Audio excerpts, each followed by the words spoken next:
to Jurassic Park. We've made living biological attractions so astounding that they'll capture the imagination of the entire planet. The most phenomenal discovery of our time How'd you do this? becomes the greatest adventure of all time. Is life imitating art? That, of course, the original Jurassic Park trailer. Now, more than 30 years later, that very technology, very loosely speaking, is alive. Colossal Biosciences has been hard at work on de-extinction for years, and we're thrilled to welcome their co-founder and CEO, Ben Lamm, to Cheddar to discuss it. Ben, great to have you on the show. This is fascinating work you are doing. What is, though, de-extinction in layman's terms, and how does it work?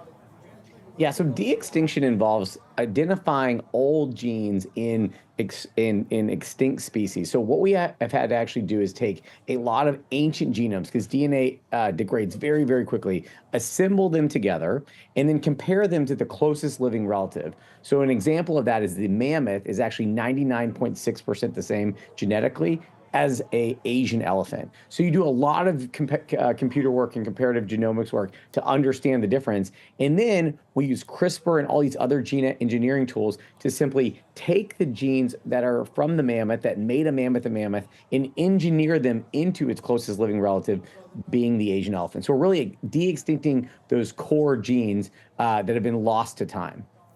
You said that DNA degrades quickly. So how is any left? How old are the fossils you've been using? So different projects, there's different fossils that we're working on, and they don't really go into the fossilization, so they don't turn into rock. So on our Thylacine project, we're working with Thylacines, or Tasmanian tigers, that went extinct about 100 years ago, all the way back to about 500 years. But on our Mammoth project, because we need a lot more DNA, because DNA degrades so quickly over time, some of our mammoths are 3,000 years old, and some of them are up to 700,000 years old. But what's great about it, the negative is obviously it's really degraded and painful to reassemble, but the great thing about it is that it allows us to understand what genes really made a mammoth, because there's so much genetic divergence over that 700,000 year gap. For many in our audience, Willie Mammoth is Manny in the Ice Age series. What sent you down this road? Why? So I'm a technology entrepreneur. I like building teams of women and men that are much smarter than me, and I always love new challenges. I'm passionate about biodiversity. I'm passionate about climate change, and I met George Church. And if you don't know George, he's the head of genetics at Harvard. He's arguably the father of synthetic biology and genetic engineering. You mentioned Jurassic Park. In Jurassic Park, in Michael Crichton's book, there's actually a DNA sequence. That's actually George's work from the 70s. And so George has been fascinated with genome engineering for a long time. And he had this vision that we could bring back woolly mammoths, build technologies that could help conservation, and then rewild those mammoths back into the Arctic to help add biodiversity to that ecosystem and help it thrive once again. And I mean, that was a pretty compelling pitch to a technology entrepreneur that always envisioned trying to build something that could have a meaningful impact on the planet. What is the meaningful impact on the planet?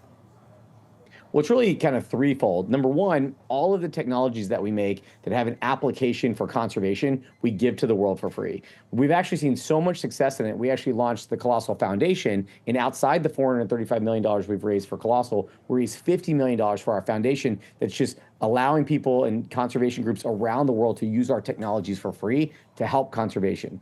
We're also building technologies that have an application to human healthcare. So a lot of times we'll license out or even spin out whole companies that can actually be used to treat different disease, or even with things like drug discovery. And then the last is ecosystem restoration, right? And so not only are we trying to bring back extinct species and save existing species, but we're also trying to look at how do we rewild these species back into locations where they can help the environment flourish even more, because we've done all these different ecological models that show that a more diverse ecosystem with large megafauna and even predators is a more healthy ecosystem that's much better at carbon sequestration and nitrogen oxygen cycling.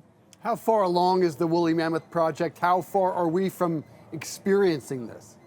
So we set out a very big, hairy goal, a mammoth goal of late 2028, and we are on track for that. So we do believe that we will get to our first mammoth calves by 2028. With that said, there's a 22-month gestation with mammoths, so I don't believe it will be the first species that has returned to the Earth from extinction. I think that we may have another one that comes first. Which one? Tell us. We're not setting any bets yet. You know, we've set one really hard expectation, but because of the gestational time of elephants, we do think that it's highly likely that another species could come before. Is it the dodo? Well, we're not going to play the process of elimination. It is a fun game, but we're not going to play it. It is. And I feel like I may have nailed it there. What other species are coming? So right now we're working on 3 flagship projects that we've announced: the mammoth, the dodo, and then the Tasmanian tiger, or also known as the Thylacine, which was a carnivorous marsupial. It kind of looks like a mixture between a kangaroo, a zebra, and a wolf that was endemic to southern Australia and Tasmania. Excellent. You mentioned your founder or your partner's work in actual Jurassic Park 1 being visible. I'm just curious, now that you've seen the sausage being made, how close was that film? Was there anything correct about the science in Jurassic Park? Well, I think one of the things that we get the Jurassic Park question, or some variant, including can you make dinosaurs every single day? It's probably the most common thing that we get. But what's interesting for us is that Jurassic Park did this amazing thing, which is educated people and kids about there's this thing called DNA and there's this thing called genome engineering, and it can do miraculous things. Obviously, the movie has lots of corruption and things go awry. But when you think about Colossal versus Jurassic Park in terms of what was possible, you need to think of it as exactly in reverse. In Jurassic Park, they were taking ancient DNA in amber. And by the way, there's no preserved DNA in amber. It's very porous. Not that we've tried, but there is no DNA in amber. But they were taking these ancient genomes, and then they were trying to fill in the gaps with that of like frog DNA and everything else. In reality, we're doing it exactly in reverse. We're taking an Asian elephant genome, and we know it works because we took the samples from an Asian elephant that's alive. We're doing comparative genomics to identify what genes made a mammoth a mammoth, and then we're engineering those into the Asian elephant. So there's a lot less gaps that you have to fill, and you have a higher probability of success because you're working on an architecture that mammoths eventually evolved into. Sounds like you may be a scientist after all. So from one film to another, I understand famed director of Lord of the Rings, Peter Jackson, is an investor. How did he get involved? What does he bring to the table? Yeah, so we got introduced to Peter. You know, Peter's a big thinker. You know, many people know him from Lord of the Rings and some of his other films. But, you know, he's actually a technologist. He's built numerous technology companies like Weta and others. He thinks on this grand scale that's way far beyond, you know, how you think about movies and technologies with his imagination. And so we flew down, and we're doing a lot of work, obviously, in Australia and New Zealand. We spent some time with him in New Zealand, and he was just passionate about not only bringing back species and kind of inspiring the next generation, but also in kind of the art of the possible. You know, he likes to say that we were promised flying cars and we were promised all these things as kids when he was growing up reading books and comic books. Well, none of that came to fruition. And he likes to say that Colossal is one of those projects that, you know, reminds him of the art of the possible that he thought of when he was a child. So he got very excited about that. And he's also majorly involved in conservation. So he loves the fact that all of our technologies can be used for conservation. So for him, it's kind of a dual win. Very cool. My producer tells me you are the first Decacorn in Texas.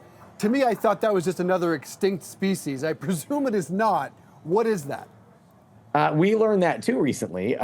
So I guess they call a billion-dollar company a unicorn, a $10 billion company a decacorn. And so we learned recently that we were the first decacorn in Texas. And you know, we don't really I don't really look at kind of the valuation of the company as a measure of success. This company isn't going to be graded on a curve, right? It's graded on, you know, did we succeed in de-extinction of our species, and did we help conservation? So those are pretty binary outcomes for me, and that's how I like to think about the world. Valuations just are a way that we can leverage to raise capital to support the incredible women and men scientists that we have. So no IPO on the horizon?